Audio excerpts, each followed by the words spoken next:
Hello, everyone. Welcome to another community conversation on HannahJoyTV. We're so excited to welcome you all. And today we are joined by another one guest, Jasmine Clark, a representative in Georgia who does a lot for the community here. And not just that, but she's also a scientist, a proud mother, and a lot more. Welcome, Dr. Jasmine Clark.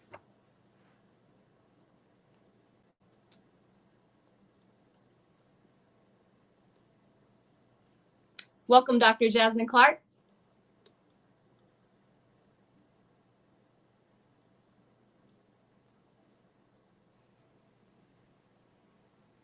Hey, Dr. Jasmine Clark.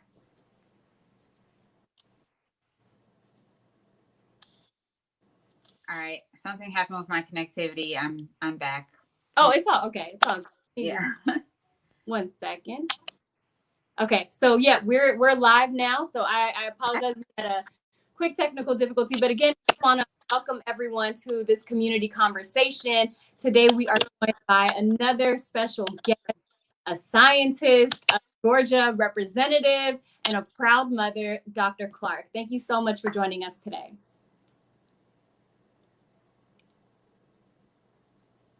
The opportunity to be here and to join you and to talk about the issues today.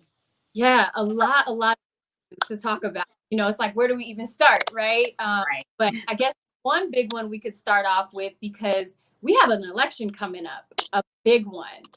So if you could, tell us about, your race as well as the importance of local elections in general.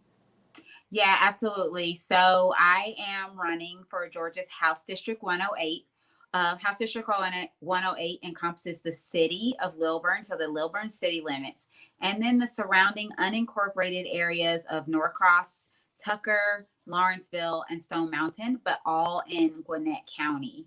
And I am the incumbent in the race. I won in 2018 against a Republican incumbent. I am the Democratic nominee, and I am, looking forward to running my campaign and earning votes from the voters.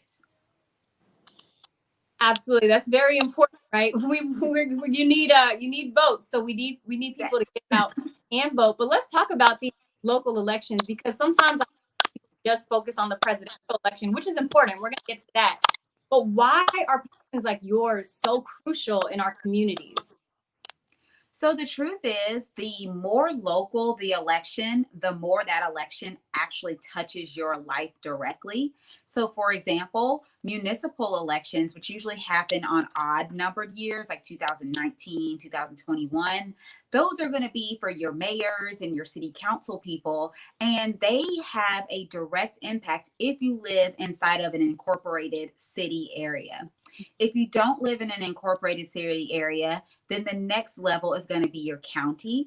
That's going to be your county commissioners, your county chairs, people like that. Those are on the ballot this November as well. The next level and the closest outside of being in the county is the state level. That's the level that I am running for. So I'm running to be a state representative, and there we make state laws. We also determine the state budget. So we have a very important job when we talk about funding education and funding healthcare and funding public health during a pandemic, and funding the Department of Labor as people are getting laid off and things like that. That is a state level issue. And so it's really important that you know who you're voting for and who's representing you, because they are voting for things that touch your everyday life, like your education, your access to healthcare, access to higher education, access to education in general. And I've seen this firsthand with you. We met over the summer. We were out protesting. We were out there fighting inside of the Gold Dome and doing all kinds of things. And sometimes I don't think we realize how big of a role you all play, because we're fighting for change, we're fighting for justice, but we can't achieve that without laws backing what we're trying to achieve, without bills backing what we're trying to achieve. And so definitely a very, very important job. And to everybody who's tuning in, if you have any questions for Dr. Clark, please drop them down so we can pull them up and show Just to let you know, we do have some people here. Maddie S says, big Jasmine supporter here. Hello, Maddie S. And someone else said, that's my area, Mackenzie. So, yep, here is your representative. And so definitely an important election this coming November. So let's switch gears a little bit and talk about the presidential election. You and I had a conversation about this recently.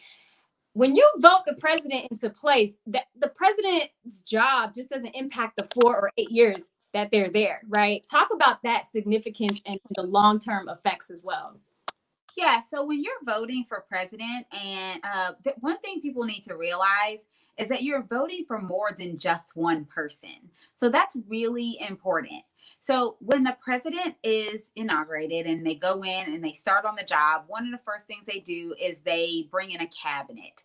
They bring in people that are going to do things like the Secretary of State and the Secretary of Defense, and they're going to Secretary of Education, the Department of the Interior, all of these things. The person running the EPA, they're bringing all these people in, and so it's not just that one person. You are basically electing someone who is going to then elect the people who will sit at the table and help make decisions. Not just that, but this particular election is going to have far-reaching consequences. And by that, I mean what we do today, we will see the effects of that for years and years, maybe even decades. Mm-hmm. And that has to do with the Supreme Court. So what a lot of people don't realize is that when a Supreme Court justice is when they are chosen and then they go through the process of I'm losing my vocabulary today, but they're confirmed. That's the word I'm looking for. That is a lifetime appointment. And so the next president might have the opportunity to choose not one, but possibly 2 Supreme Court justices. And if they choose someone who is relatively young, let's say they choose someone that's in their 40s, that person will probably be the Supreme Court justice for the rest of many people's lives and for most of a lot of voters' lives. So if you're voting and you're 18, that person will probably be the Supreme Court justice until you have grandchildren. So it's big. It is a big thing that we are doing when we are electing president. We are electing someone that is going to have an impact far after they leave the office, and someone else comes after them, and even someone else after that, and someone else after that. So it's a really big deal to think bigger picture when we talk about electing president. We're not just talking about electing one person. We are literally talking about electing a crew of people and possibly lifetime judges as well. That's scary to think about when you really sit here. It's a big commitment. I mean, when we really think about it, the Supreme Court justices are pretty much a lifetime commitment for us. Like whoever is the Supreme Court justice, if they're in their 40s, so they're the same age as me, they will probably be there until I am no longer voting anymore. I'm no longer on this earth, and someone else comes behind them. So, I mean, it's a big deal. Wow. I hope everybody's listening to that. I hope you're really processing this, because remember, y'all, this election is not just about one person, as Dr. Clark mentioned. And speaking of, voting and election, statistics show that less than 50% of eligible voters casted a vote in 2000. So that based on what you just said, again, we're not just voting for the president. We're voting for people that the president selects. We're voting for, people that serve locally, that serve in the statewide communities as well. So how do we get more people, to show up? I know it's tough, especially during this pandemic, because it's so hard. So what do you say to that? I say we have to get as much buy-in and participation as possible. And so in order to do that, we have to reach people wherever they are. So, a few decades ago, you would use the newspaper and the radio. And those would be the mediums that most people would, or the media that most people would use in order to get their news and to know what's going on. Now we have so many different things. So there's a lot of people that never listen to FM or AM because they're going to turn on their Spotify when they get in the car. There's a lot of people who never watch the evening news because they are just going to scroll through, the CNN app on their phones, and they're not catching this local news the way we used to on TV or on the radio. And so one of the things we have to do as candidates and as advocacy groups and people who really want to make sure that we get the word out is we have to go wherever people are. Platforms like this are really important to get people to know who their representatives are and know what's on the ballot and know how to cast their ballot and know what barriers are in place so that you can get around those barriers or over those barriers. All of that stuff is important. So whether it's social media, if you got to get a TikTok and do a TikTok, but social media, ads all over, still the traditional media like TV, radio, and newspaper as well. But we have to just go to people and get them to really, truly understand just how important this election is and how important it is to show up. In 2000, don't get my years wrong, 2008, when Obama ran, we had unprecedented numbers of people show up compared to what we normally see. So historically, a lot of people came out. So we know that they're there and we know that they will vote.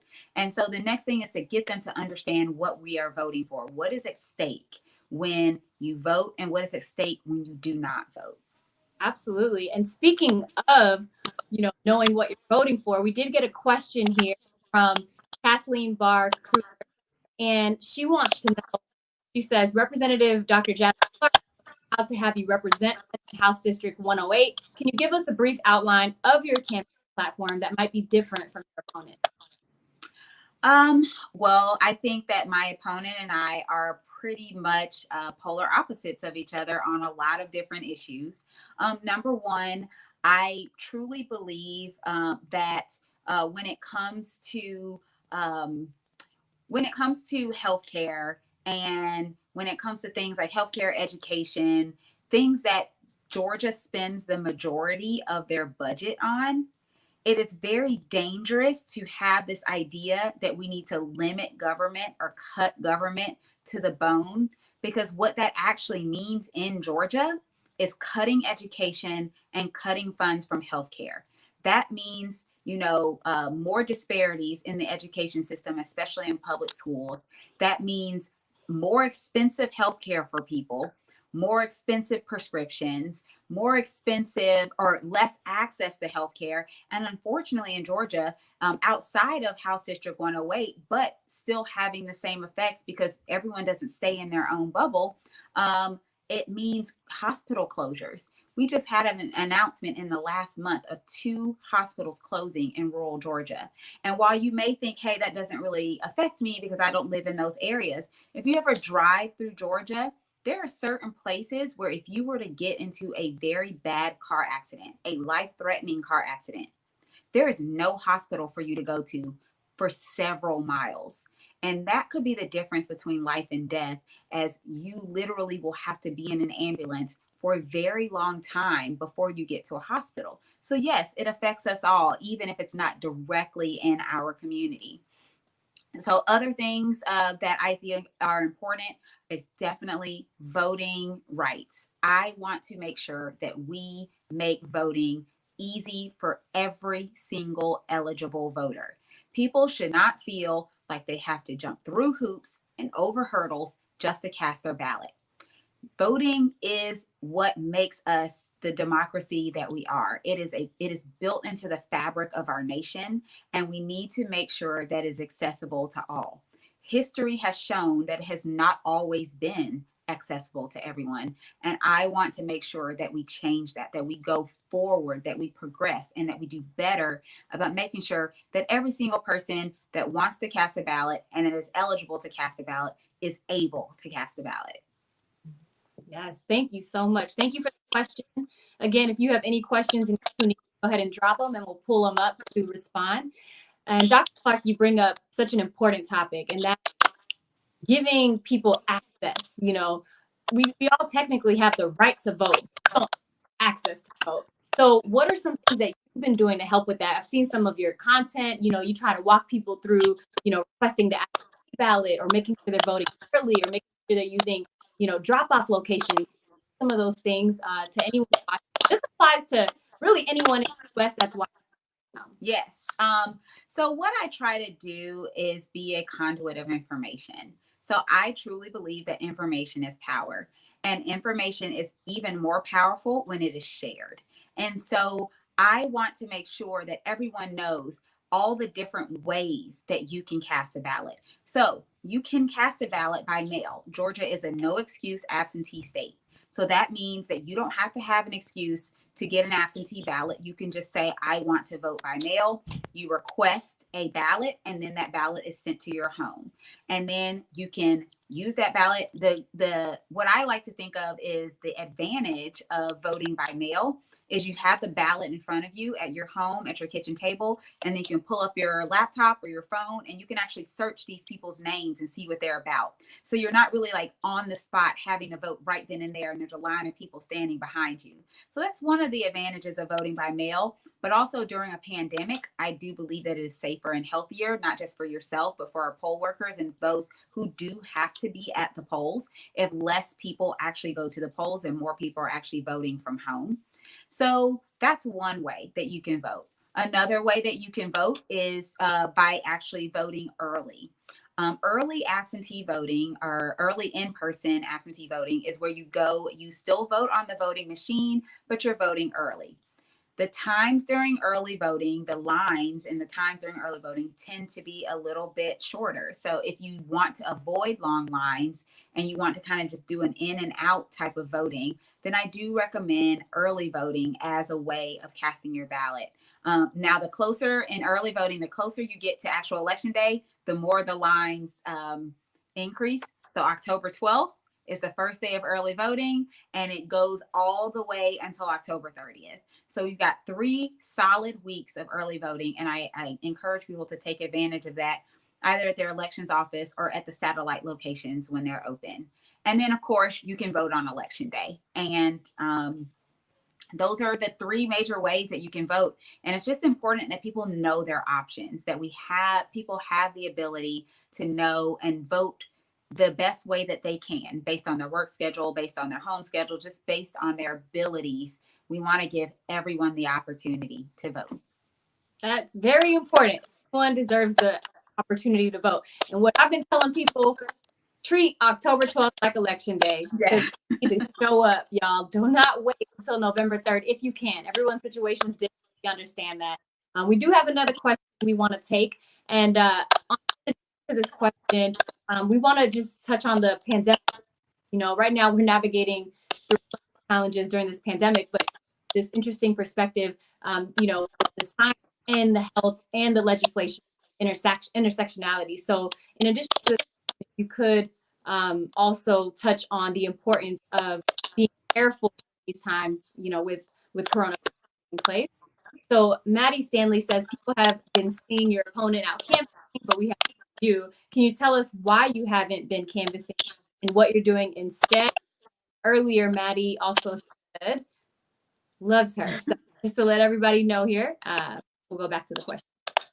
So that's actually a very good question. It's an important question. And yes, I have not been canvassing. The truth is, I have a background in microbiology, and my expertise is actually in virology, and I studied virus transmission.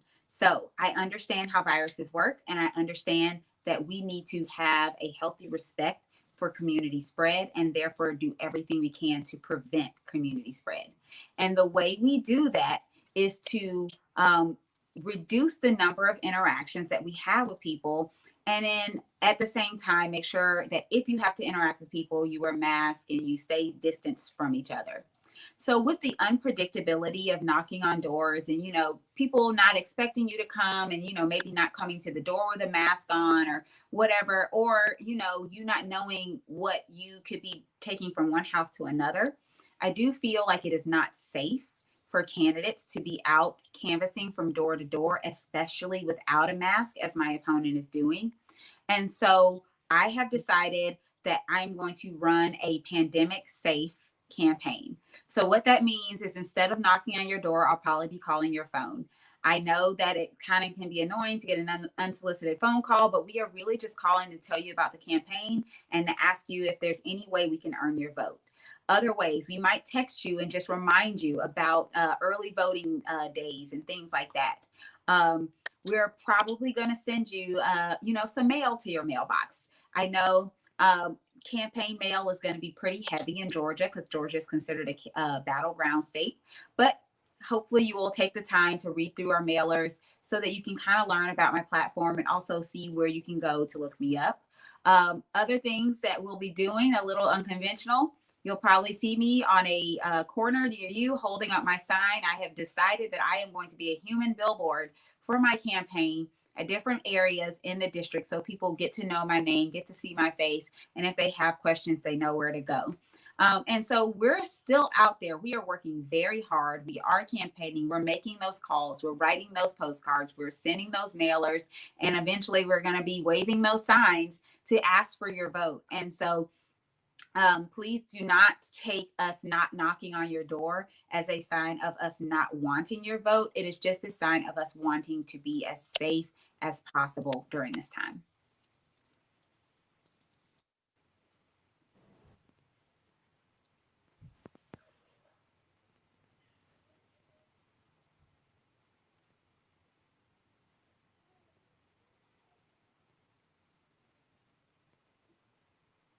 I'm frozen.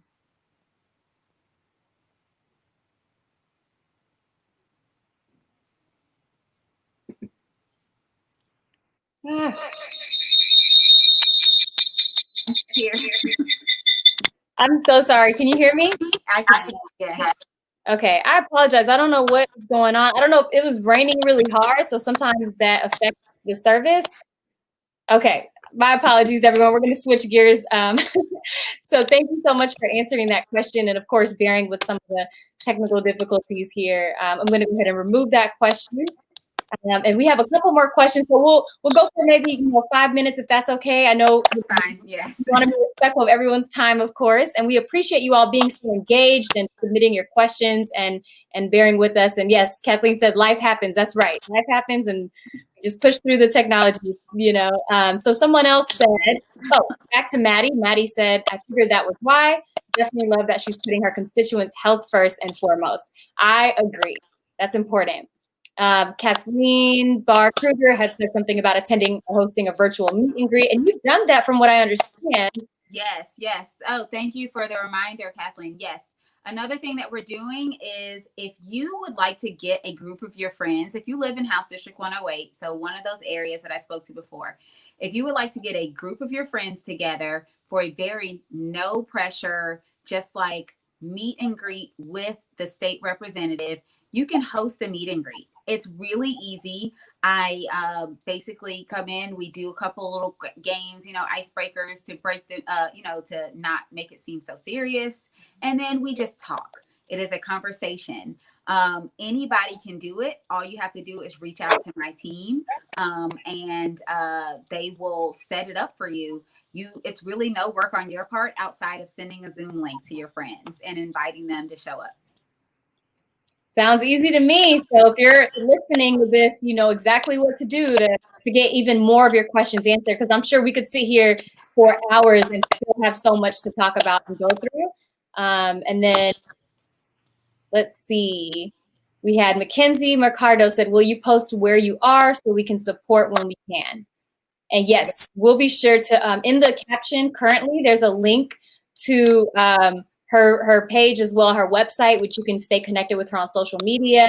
And I guess that question might have been about when you're going out to be a billboard. Yeah. Are you going to post that? Oh, yes. We are definitely going to post, and we are encouraging people to come by, honk if you can't get out of the car, pull over and say hello if you can. But we will be posting on social. So you should follow my social media, and that'll let you know where we'll be each day that we're doing human billboarding or sign waving. Awesome. Awesome. And you are always looking for people to join, right? Team Dr. Jasmine Clark team. Team Clark. That's what we're doing. So you can join the team. It's really simple. What does joining the team means? It means saying, hey, I'll phone bank for you one day, or hey, I'll sign up to text bank for you, or hey, I'll write postcards for you, or I'll host a meet and greet for you. It's really simple. Like I said, being a part of the team just says, I want to help you get elected, and I'm willing to do that however I can. Another way you can help is by requesting a yard sign. So yes, I'm going to be waving yard signs, but it's also nice to have yard signs in the yard. So as people drive by, they kind of, see the name, and maybe some people might even be compelled to look me up. So if you live in the district and you would like a yard sign, also please reach out to my campaign, and we'll make sure to get you a yard sign for your yard as well. Awesome. And you also have some really cool shirts. I do.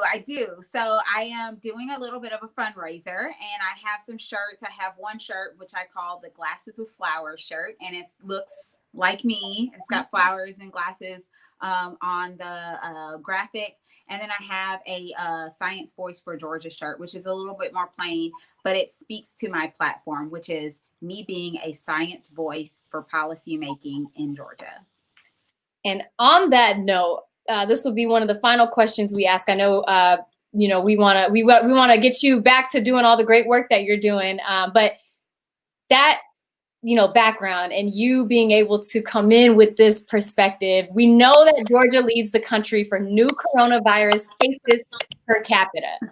We all know coronavirus is real. Well, I won't say all of us know that, because some of us don't believe it's real. So from your perspective, how do you navigate this situation in Georgia, and what can we do as a state to help get past this time? So understanding community spread and understanding that when it comes to the coronavirus pandemic, it is actually going to take a collective effort from everyone in order to curb the spread of this virus. So what does that mean? It means staying home as much as possible and limiting interactions with those that you are not, family members with, so that you prevent the spread that way. It also means when you are out in public, wearing a mask and only being around others who are also wearing a mask. Because one of the things that mask wearing does is it prevents you from spreading your respiratory droplets. And the other person wearing a mask, it prevents them from spreading their respiratory droplets. There's also some protection from inhaling the respiratory droplets, but actually it really works in this direction. So me wearing a mask is me doing my part for the community. And everyone wearing a mask is everyone doing their part to keep everyone safe. Along with that, not just wearing a mask, but staying your distance, staying 6 feet away from people when you are out in public. This is still very important, whether you're wearing a mask or not.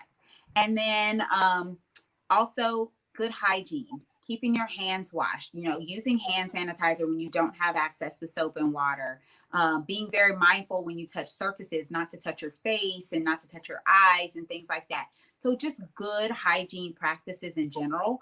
But again, this only works if we all do this as a community. And so it would be really nice if the leadership in Georgia or in our localities would also do things like mandate masks. A mask mandate, if everyone's wearing masks anyway, a mask mandate should not hurt anybody. It's not going to be harmful to you, but a mask mandate might get those who refuse to wear masks, if they're not told they have to wear one, so that we can actually start curbing the spread.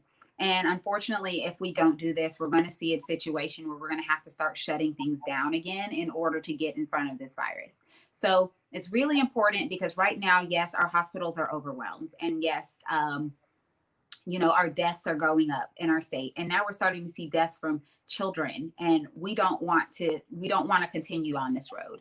So it's really, really important that everyone do their part. Again, it takes a community collective effort.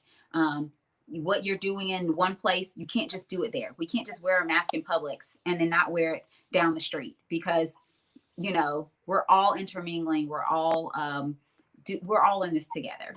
Yeah, yeah, absolutely. I heard you on the radio. I had mentioned to you, and you were just saying, you know, what is it going to take, you know, for us to finally do this? What did you mean by that when you were saying, you had mentioned, is there a threshold? You know, what did you mean by that? So the question that was posed to me was, if I could ask the governor any question, what would that question be? And my question to the governor, and it is still the question that I have, it's a question I've asked before, is what is the threshold?